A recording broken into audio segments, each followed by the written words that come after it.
Atomfall, the new story-based action RPG developed by Rebellion Studios, the guys that brought you games like Sniper Elite, is launching in just a few days' time. And we're going to go over everything that you need to know about the title before it does launch into early access on the 24th of March if you've got Deluxe Edition, and finally on the 27th if you've got Standard Edition or you are playing on Xbox Game Pass.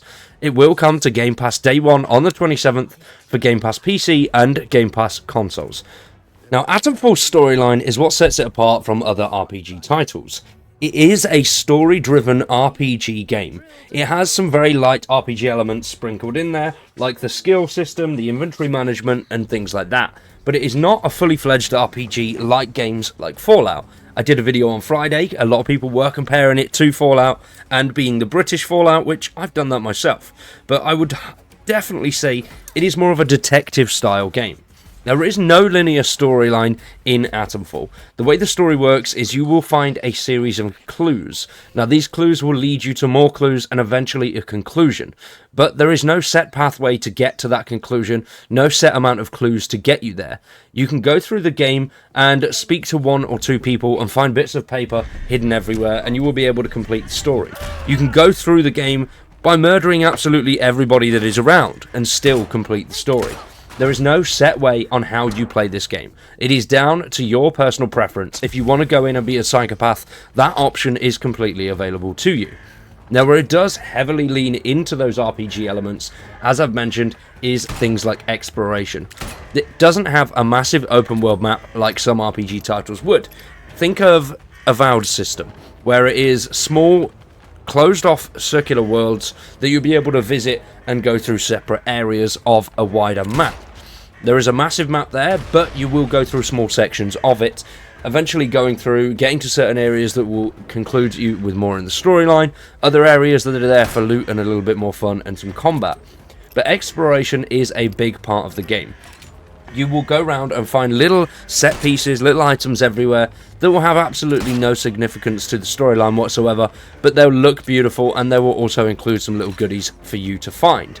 Whereas on the other end of the spectrum, everything is storyline related and you'll find something related to the story with no loot whatsoever. You'll be given clues by other NPCs and traders which will lead you to these hidden areas. But towards the start of the game, you have no clue who you are. So you've got no bias and no way to go. It is completely down to you when you start the game up, as to which way you want to go, which path you want to take, and how you want to encounter every single situation. Which I find really interesting in how they've done it. Regardless of what you do, there will be a conclusion to the storyline. Now, if you do want to play early or check out some of the additions, there are 3 separate ones available. If it is sounding up your street, then these are the several additions, and then we'll talk a little bit more about the combat and the overall storyline and how the game feels and plays. Now, it doesn't matter which version you buy, the game will go live at 2 o'clock on the separate days of launch. So with early access, the 24th at 2 o'clock, and without early access, the 27th at 2 o'clock. Now, the different editions are the Standard, the Deluxe, and then the Quarantine. Now, you can get Standard and Deluxe on any of the normal storefronts. Standard is $44.99, and Deluxe is $64.99. Now, Deluxe, as you can see here, comes with base game, basic supply bundle, enhanced supply, and the story expansion, which is not announced yet, and 3-day early unlock with a pre-order bonus. Now, we don't know what the pre-order bonus is, they haven't said yet, but you do get a pre-order bonus if you want to grab it today. Now, as you can see, these are the supply bundles, so you've got melee weapon variant, loot cache, and an item recipe, and then for the enhanced supply, which only comes with the Deluxe and Quarantine edition, pistol variant, skill manual, and metal detector skin, and then obviously the Wicked Isle DLC, which we don't have any other news about the DLC yet. Now, there's also the Quarantine edition, which comes in at $79.99, and this is only available through Rebellion's store themselves. Comes with a Wickerman t-shirt, which you can obviously pick the size there, and it also comes with, as you can see here, the 3-day early access Wicked Isle Rebellion shop exclusive items like the t-shirt, postcard, digital graphic novel, digital soundtrack, and then it comes with the previous stuff that we got in the Deluxe edition as well. Now, the storyline is based around the Windscale fire, which is a real incident that happened in England, and it was the worst nuclear accident in UK's history. and it ranked number 5 out of 7 on the International Nuclear Event Scale. There was a fire in Pile 1 of the Windscale site. It occurred on the 10th of November 1957, and the fire burned for 3 days, which released radioactive fallout, which spread across the UK and the rest of Europe. Now, it's obviously loosely based around this because there's a lot of weird fantasy stuff that goes on.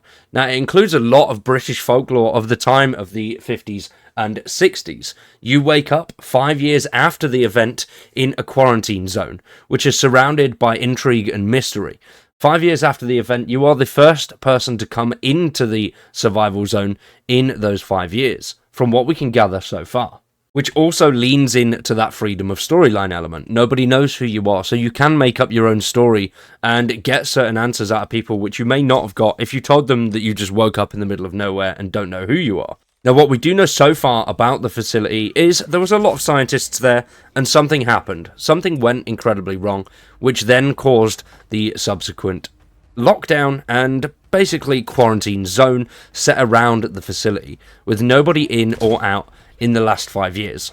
Now, the combat of Atomfall is very different. It's not what I was expecting. It is more like a bar fight than it is anything else. Especially melee combat. It can be very slow at certain points, but it can speed up in others. Taking on certain situations is going to be very difficult if you're going in there guns blazing, balls out. You may need to take a more tactical approach to many situations that you encounter throughout the game. Like the time that I did play for the hour and a half, we were in the Winterfell Woods, and that was brutal because of the Druids, which are basically a faction of nutjobs that live in the woods and believe in the Wicker Man. Now, there are various factions that play into the game, such as the soldiers, the druids, the bandits. There's tons and tons of them that you'll be able to speak to sometimes, get information from off of others, and others just beat the crap out of. As well as that, there are various other enemies, such as the bard machines and ghouls that you'll find in high-value, high-loot areas. Now, taking these guys on is relatively tough. With the right weapons and approach to a situation, a lot of things can be easily overcome. The game does have a very strange difficulty system. You can change it and have it exactly how you want, which I did find really, really nice, and it made things a lot easier. Now, taking on these druids and the bandits, and of course the ghouls and the bard machines, is going to be completely up to you, and how you do it will define the situation that you're in. Sometimes you will need to take on a stealth approach, but others going in there with a cricket bat and going nuts does work really well. But like I say, the combat, it takes a hell of a lot of getting used to. It's not fast-paced. It is more methodical, slow, and more real, shall we say. That, you don't have that one bam, thank you ma'am, enemy's gone, and you've got a load of loot out of it. You've got to be tactical, you've got to sneak in there, and if you've got the right weaponry there, you can pop out your rifle and deliver a few headshots. Now, the weapons in the game vary immensely, all the way up to a double-barrel shotgun. There's loads and loads of cool weapons in the game, and the upgrade system applies to firearms more than anything else. You'll be able to find parts to upgrade your weapons to get them to better rarities. You're not going to find different weapons absolutely everywhere. The game wants you to focus mostly on that hand-to-hand and melee combat. Now, the melee combat and melee weapons are a massive variety. You've got everything from a pocket knife, a sickle, a cricket bat, a hammer. There's loads and loads of cool stuff in there when it comes to weapons, which I really enjoyed playing with the various weapons that you've got and putting the combinations together. You can throw weapons at people, which helps a lot if you've got a lot of smaller weapons and are surrounded by a whole bunch of enemies. I did find myself a lot of the time using bows and rifles if I got the ammunition for them, but ammunition is a scarce thing to come across, so taking on a situation with melee weapons did really help towards the start of the game. When you get a little bit later on, you do have a little bit more freedom with using the weaponry that you've got. That's if you've got the inventory space to do so, because inventory space is another very, very big and crucial point in the game. Inventory is going to be very tight and technical. Think sort of Resident Evil type inventory space. There is not much there, and you do have to think about what you're picking up and taking with you. You'll be able to barter for goods that you need, such as recipes and some high-level items, such as the metal detector at the beginning of the game and things like grenades. But you're going to need the right amount of items to barter with any type of trader. Bartering system is really quite cool and something I found very, very difficult to get along with at first, But once you know what traders like and what they don't, it does seem to work relatively well, and you can get some good stuff later down the line as well. Next, the environment. We're going to talk a little bit about the beauty of Atomfall. It is not next-gen graphics, but it is absolutely stunning, and the things that they've done to make it are just so there. If you live in England and you've been through this part of the world, they've done it a real service. It looks beautiful. It matches up to the real life little country villages that you can see in England. And I absolutely love how they've done it. Things like the pub just fit so well, and they do sit in with exactly what the Brits are like in the countryside. It's true, and it's beautiful. How they've captured it is phenomenal, and hats off to them for that. Going out into the countryside, just exploring, you can find all sorts of weird and wonderful things dotted around. You'll find anything from loot. I've already spoke about the set pieces and the story items that you'll be able to come across, but exploration is a great thing in this game. Going out there and exploring every nook and cranny of the map section that you're in really is to your benefit.